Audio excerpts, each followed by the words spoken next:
Ada orang yang berkata demikian, tidak ada masalah soal apa yang Anda percayai. Yang penting itu saudara berbuat baik dan memiliki hati yang tulus. Permisi tanya, apakah saudara setuju dengan pernyataan itu? Nah, kalau saudara setuju, saudara jawab ya setuju, maka pertanyaan selanjutnya adalah, apakah perbuatan baik dan tulus bisa menjadi ukuran sebuah kebenaran? Misalnya cerita tentang Robin Hood, mungkin saudara tahu bahwa Robin Hood adalah seorang pahlawan untuk orang miskin. Dia suka mencuri harta kekayaan dari orang-orang kaya, orang-orang terkenal, kemudian dia membagikan kepada orang-orang miskin. Dia berbuat baik dan hatinya tulus. Apakah saudara setuju dengan perbuatan seperti itu? Orang bisa melakukan yang tidak benar asal dia berbuat baik dan tulus. Bila saudara menjawab tidak setuju dengan pernyataan di atas, pertanyaan selanjutnya adalah, apa yang menjadi ukuran dari sebuah kebenaran? Apakah kalau hal itu sudah masuk koran atau masuk di TV, berita di TV, atau bila berita itu, pernyataan itu diberitakan di medsos atau di internet, ataukah itu kata suara mayoritas, kata guru, ya, kata para ahli, atau pendeta, atau kata hukum negara, itu berarti kebenaran? Atau karena itu dialami oleh orang-orang, ya, dan itu mendatangkan hal yang baik bagi kebanyakan orang? Atau itu memberikan ketenangan di dalam perasaan, berarti itu adalah kebenaran? Saudaraku, semua informasi, pengetahuan, hukum, atau pengalaman manusia itu adalah sesuatu yang terbatas. Sesuatu yang sementara. Sesuatu yang berubah-ubah dan bisa salah. Jadi kebenarannya bukan final, karena bisa berubah-ubah. Bisa makin baik, bisa tidak baik. Ya. Kebenarannya relatif dan subjektif. Saudaraku, kebenaran yang sejati seharusnya tidak berubah-ubah. Tidak dibatasi oleh waktu kapanpun, tidak dibatasi oleh lokasi dimanapun, tidak dibatasi oleh situasi yang bagaimanapun. Tetaplah benar, karena kebenaran harus benar setiap saat, secara absolut, secara mutlak. Nah, kalau begitu, di mana kita bisa mendapatkan kebenaran yang sejati? Kita harus kembali kepada firman Tuhan yang kekal. Sebab semua yang ada di muka bumi ini adalah sementara, berubah, dan akan lenyap. Hanya firman Tuhan yang kekal selama-lamanya. Ya, malam ini saya mengajak kita membaca dari Yesaya 46 ayat 6a. Yesaya 46 ayat 6a, demikian firman Tuhan.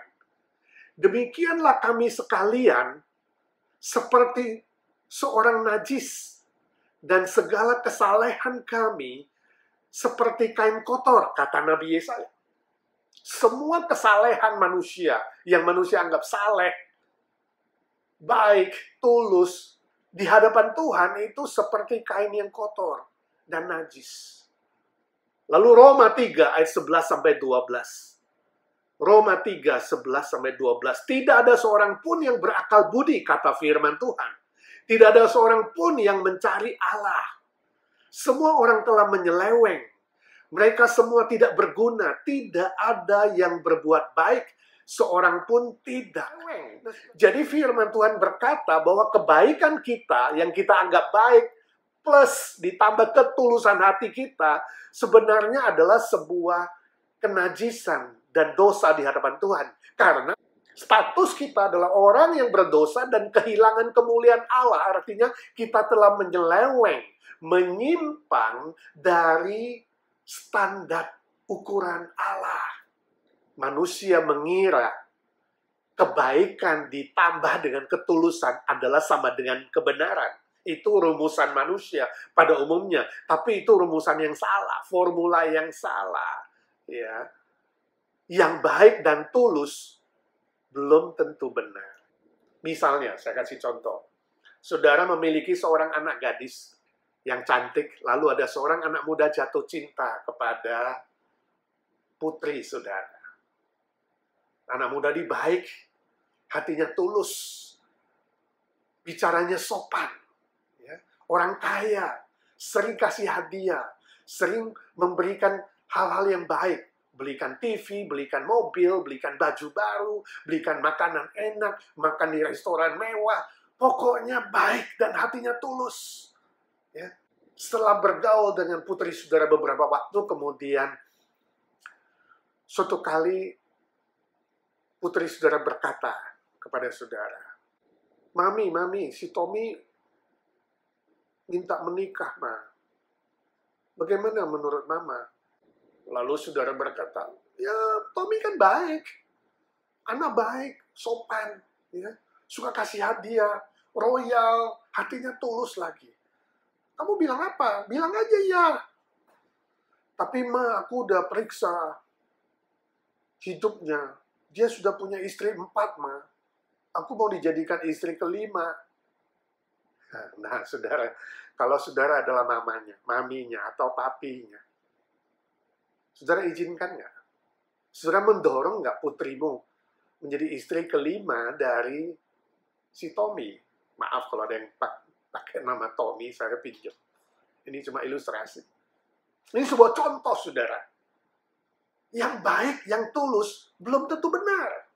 Ya. Dalam Alkitab, Allah memberikan sebuah contoh tentang Israel. Mereka disebut dengan umat pilihan Allah. Tapi, mereka belum memiliki keselamatan yang sejati. Keselamatan mereka semu, palsu. Mari baca firman Tuhan di Roma 10 ayat 1 dan 2. Roma 10 ayat 1 dan 2, demikian firman Tuhan. Saudara-saudara, keinginan hatiku dan doaku kepada Tuhan ialah supaya mereka, umat Israel, diselamatkan. Sebab aku dapat memberi kesaksian tentang mereka, bahwa mereka sungguh-sungguh giat untuk Allah, tetapi tanpa pengertian yang benar. Ini adalah firman Tuhan yang sangat keras, teguran, peringatan yang sangat tegas, yang disebut umat pilihan secara darah daging, secara bangsa pilihan, belum tentu selamat, saudara. Ya, yang sungguh-sungguh giat untuk Allah, kata Rasul Paulus di sini, mereka sungguh-sungguh giat untuk Allah, belum tentu selamat. Kenapa? Mereka tidak punya pengertian yang benar. Mereka belum dibenarkan. Jadi saudaraku, orang yang menganggap kebaikan dan ketulusan lebih penting dari kebenaran, sesungguhnya mereka belum memiliki keselamatan yang sejati. Wow. Ini peringatan yang sangat keras. Ya. Roma 10 ayat 1 dan 2 tadi menegaskan bahwa orang Israel yang tegar tengkuk, oh memang mereka giat dalam ibadah, giat dalam melakukan hukum Taurat, giat dalam peraturan agama, tapi tidak mengenal kebenaran yang sejati. Kebenaran mereka adalah kebenaran yang semu, yang palsu, yang munafik. Rasul Paulus ingatkan jemaat Kristen di Kolose, karena ada sebagian orang Yahudi yang mencampur adukkan ajaran Yudaisme dengan iman di dalam Yesus Kristus, anugerah keselamatan di dalam Yesus Kristus. Rasul Paulus berkata dalam Kolose 3 ayat 16-17, karena itu janganlah kamu biarkan orang menghukum kamu mengenai makanan dan minuman, atau mengenai hari raya, bulan baru, ataupun hari Sabat. Semuanya ini hanyalah bayangan dari apa yang harus datang, sedang wujudnya adalah Kristus. Jadi saudara, kita harus berhati-hati karena ada sebagian manusia hari ini menganggap bahwa peraturan-peraturan agama, aturan-aturan ibadah, aturan-aturan yang dibuat oleh manusia itu lebih penting daripada beriman kepada pribadi dan karya Kristus yang sempurna, yang sudah memberikan kita jaminan keselamatan. Itu sudah cukup. Nggak perlu ditambah yang lain-lain. Kematian dan kebangkitan Kristus yang menjamin pengampunan dosa dan menjamin hidup kekal bagi orang-orang yang beriman, 100% anugerah Kristus. Itu sudah cukup. Kristus adalah penggenapan dari semua hukum agama, hukum Taurat, dan peraturan-peraturan ibadah, dan peraturan manusia. Nggak perlu ditambah-tambah yang lain. Saudaraku yang kekasih, sesungguhnya kebenaran yang sejati hanya ada di dalam Yesus Kristus, pribadi Kristus, dan karya Kristus. Dia yang sudah rela turun ke dunia ini.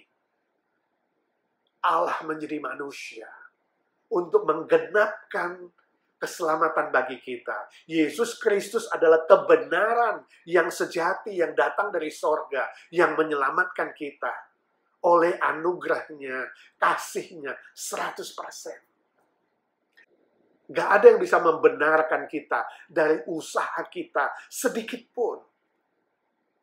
Itu firman Tuhan.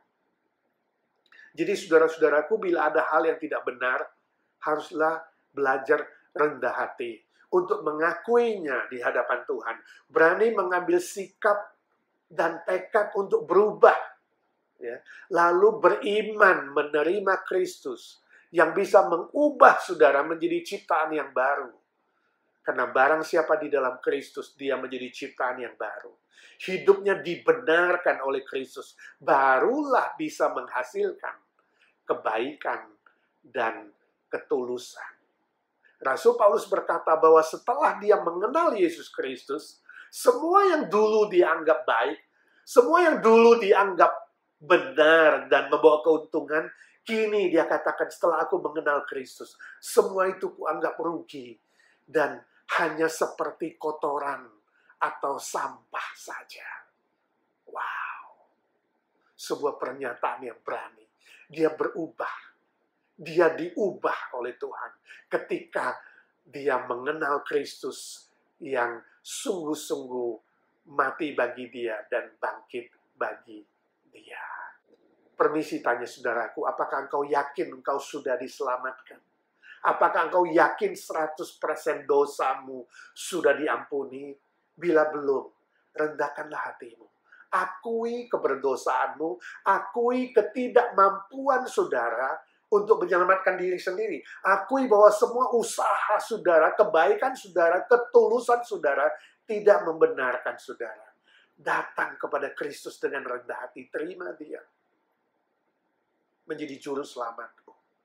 Satu-satunya kebenaran yang sejati yang bisa membebaskan kamu dari semua belenggu dosa dan memberi saudara status orang benar di hadapan Tuhan. Jadi saudara perlu dibenarkan oleh Allah dulu. Barulah mampu menghasilkan kebaikan yang tulus. Sebab hati nurani saudara dan jiwa saudara perlu disucikan dulu. Status saudara harus dibenarkan dulu, barulah mampu berbuat baik. Ibarat orang yang jatuh ke laut, dia tidak bisa berenang. Apa yang dibutuhkan? Saudara perlu menolong dia dulu. Baru mengajar dia berenang. Jangan mengajar dia berenang. Ketika dia terjatuh, dia pasti tenggelam dan mati. Sama saudara. Semua manusia statusnya adalah orang berdosa. Kita perlu ditebus. Kita perlu dibenarkan dulu oleh Kristus. Status kita diubah dulu. Barulah kemudian kita dididik oleh firman Tuhan.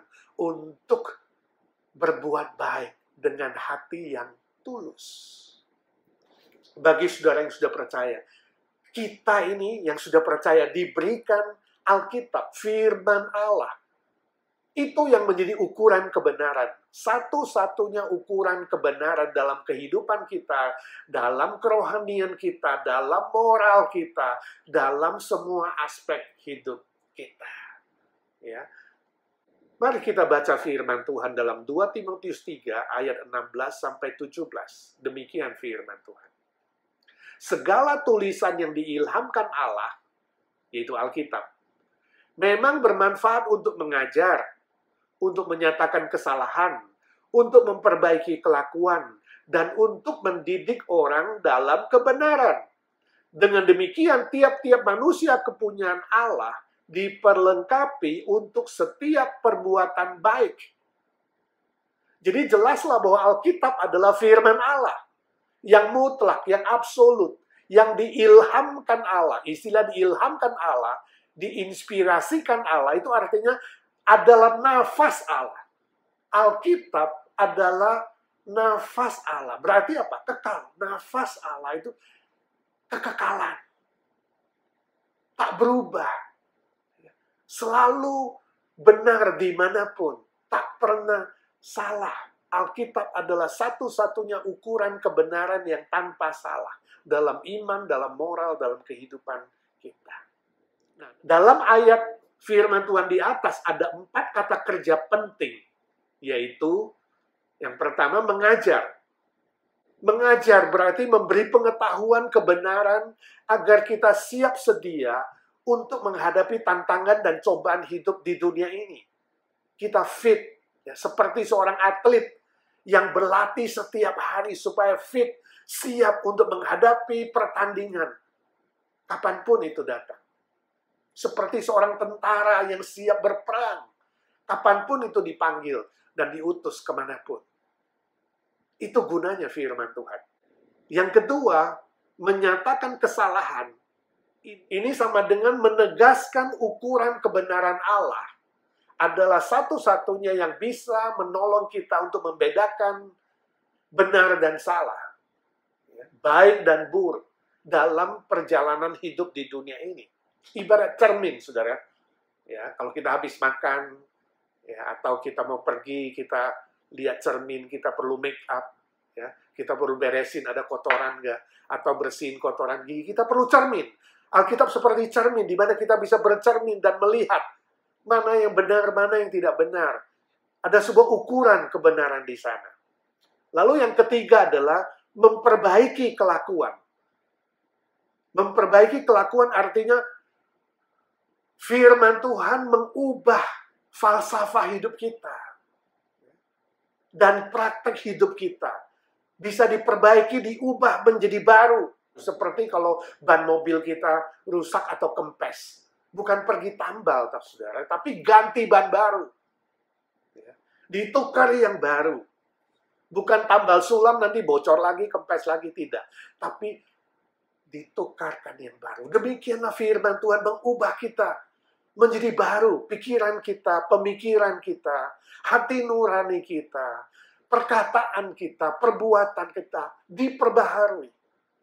Yang keempat, mendidik dalam kebenaran. Artinya memberi instruksi. Agar kita bisa berjalan dan melakukan kebenaran sesuai dengan ukuran firman Tuhan. Jadi firman Tuhan itu ibarat obor atau lampu senter di malam hari. Ketika kita berjalan di tempat gelap, tidak sampai terjatuh, tidak sampai terpeleset, tidak sampai tersesat, atau masuk lubang atau masuk jurang. Tapi firman Tuhan menerangi jalan kita. Menolong kita supaya tidak menyimpang dan menyeleweng. Sebab itu saudara-saudaraku, mari kita mencintai firman Tuhan. Membaca, merenungkan, mengingatnya, dan mengaplikasikannya. Memakainya.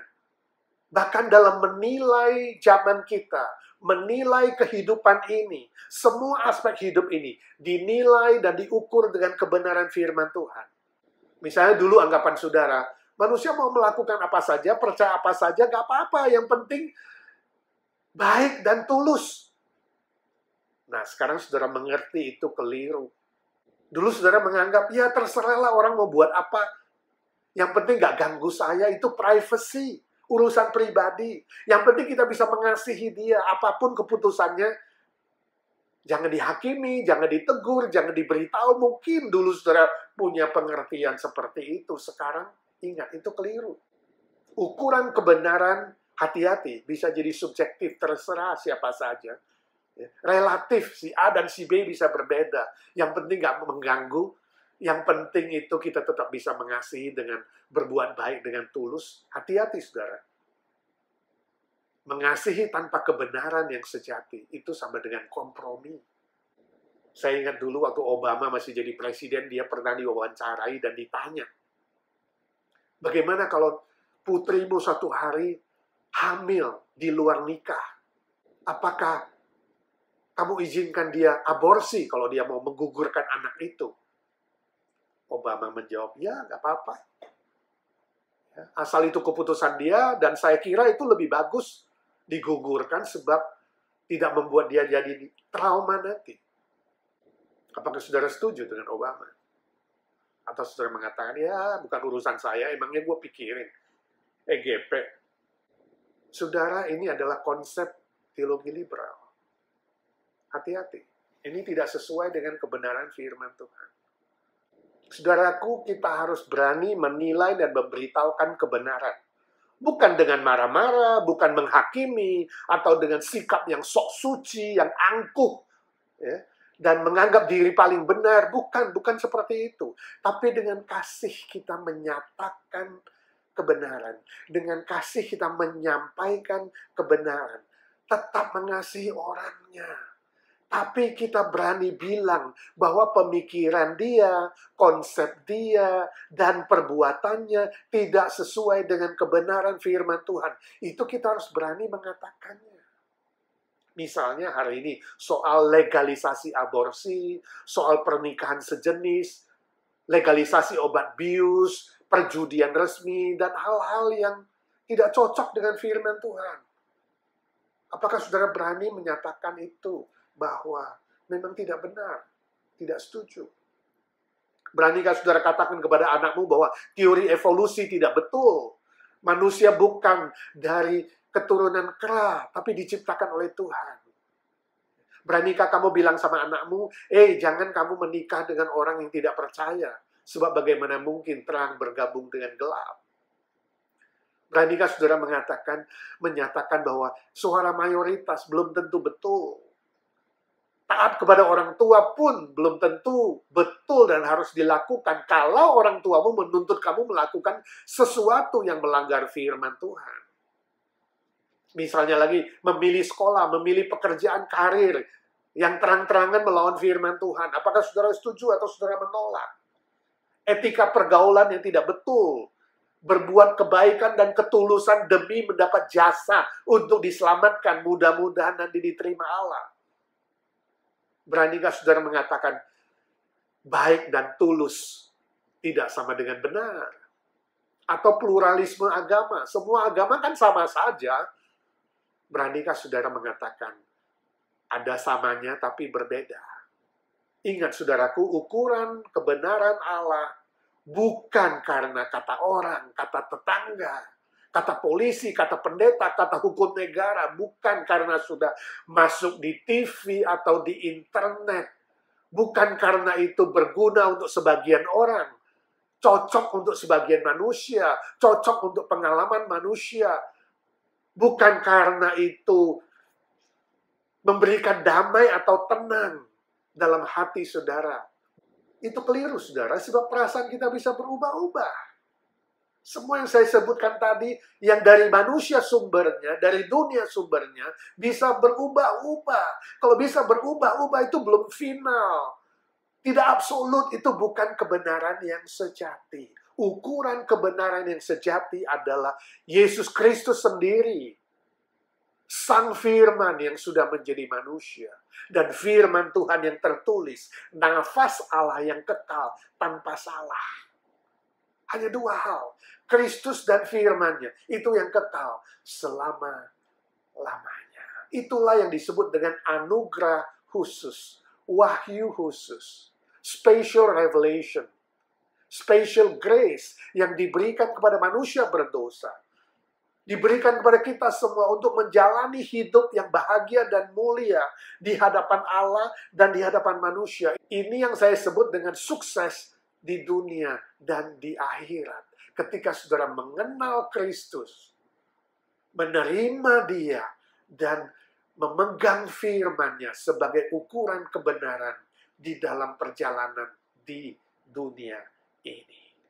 Permisi tanya, beranikah saudara berkata ya kepada ya dan tidak kepada tidak? Tuhan Yesus berkata, Kalau ya, katakanlah ya. Kalau tidak, katakanlah tidak. Lebih dari itu, datangnya dari si jahat. Hati-hatilah. Kebaikan ditambah ketulusan tidak sama dengan kebenaran. Orang yang baik dan tulus belum tentu benar, tapi orang yang benar karena sudah dibenarkan, dia akan berbuat baik dengan tulus. Amin. Saudara pilih apa? Ketulusan atau kebenaran? Hanya kebenaran yang sejati yang akan membebaskan saudara dan menyelamatkan saudara. Mari kita berdoa. Bapa di sorga, kami mengucap syukur dan terima kasih karena sudah belajar firman-Mu. Ya Roh Kudus, Engkau yang menolong kami bukan saja menjadi pendengar-pendengar firman, tapi kami menjadi pelaku-pelaku firman. Tuhan menolong semua kami tetap bersandar, berharap, dan beriman sepenuhnya kepadamu. Sebab Engkaulah satu-satunya juru selamat kami, kebenaran yang sejati, penolong kami, gembala kami yang baik, Tuhan segala Tuhan, Allah segala Allah, Raja segala Raja yang hidup selama-lamanya. Amin. Amin.